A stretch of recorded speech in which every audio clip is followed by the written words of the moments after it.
कृष्णा। हरे कृष्णा। सभी भक्तों को मेरा दंडवत प्रणाम। आज हम एक कथा के माध्यम से यह समझने का प्रयास करेंगे कि यदि हम केवल साक्षर होते हैं, अर्थात ओनली लिटरेट, तब हमारे जीवन में क्या प्रभाव होता है, और यदि हम साक्षर होने के साथ साथ शिक्षित हो जाते हैं, मीन्स एजुकेटेड हो जाते हैं, तो क्या अंतर आता है। इस विषय को समझने के लिए एक छोटी सी कथा है जो कि श्रीमद् भागवत पुराण में 9वें स्कंद में आई है। 9वें स्कंद में महाराज परीक्षित ने ये सुखदेव स्वामी जी से पूछा कि इस मनवंतर में आए हुए कुछ राजाओं के विषय में उनकी जिज्ञासा हुई। 9वां स्कंद भगवान कृष्ण का कंठ माना गया है, तो कंठ का माँ सरस्वती से बहुत लेना देना है, इसीलिए यहाँ पर मैंने उसमें से उस कथा को लिया जो कथा हमें साक्षर होने और शिक्षित होने का भेद और प्रभाव बताती है। इसमें इस मनवंतर के जो महाराज वैवस्वत थे, वैवस्वत मनु ने अपने श्री भगवान से प्रार्थना की और उन्हें पुत्रों की प्राप्ति की। उन्होंने पुत्रों की प्राप्ति की, 10 पुत्रों के लिए उन्होंने प्रार्थना की थी। उसी में से एक उनके जो पुत्र थे वो उनका नाम था नभंग, और उनका एक पुत्र था नाभाग।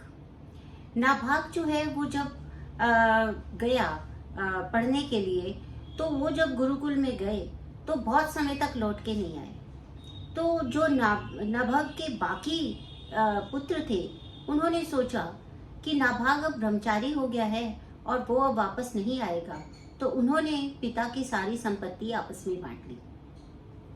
परंतु नाभाग वापस आ गए। जब नाभाग वापस आए तो उन्होंने अपने पिता से यानी नभग से ये बोला कि उसका उत्तराधिकार कहाँ है। तब उन्होंने कहा कि तुम ऐसा करो कि अभी अंगिरा ऋषि के वंशज जो हैं वो बहुत से यज्ञ कर रहे हैं, परंतु वो जब यज्ञ करते करते बीच में भ्रमित हो जाएंगे तो उस समय में तुम उन्हें मंत्र याद करवा देना, और उससे प्रसन्न होकर जो ऋषि हैं वो जितनी भी संपत्ति उस यज्ञ के द्वारा अर्जित करने वाले हैं वो सब वो तुम्हें दे देंगे, और जिससे कि इस समस्या का समाधान हो जाएगा। तो नाभाग ने ऐसा ही किया। उन्होंने जो ऋषि अंगिरा के जो वंशज थे वो जहाँ पर अपना मंत्र यज्ञ कर रहे थे, वो जहाँ भ्रमित हुए, उन्होंने उनकी सहायता कर दी।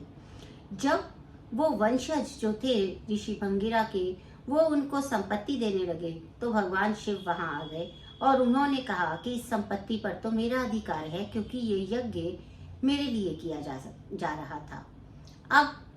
अब जब ऐसा हुआ तो फिर नाभाग के पास, जो नभंग के पास शिव और जो ये उनके पुत्र नाभाग है, ये दोनों गए। तो उन्होंने जब कहा कि ये शिव की संपत्ति है, तो नाभाग ने क्या किया कि उन्होंने भगवान शिव को प्रणाम किया और उनकी कृपा के लिए उनसे प्रार्थना की।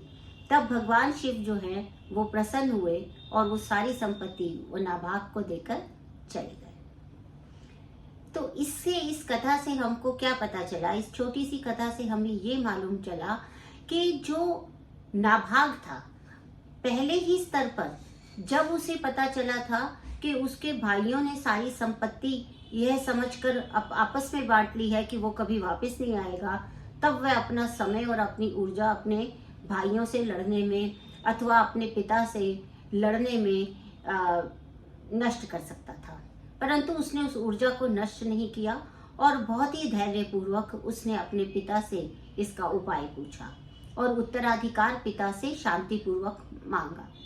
अब पिता ने जो उनको कहा, उस आदेश का भी उन्होंने पालन कर लिया, अर्थात अपनी शिक्षा का दूसरा परिचय दिया।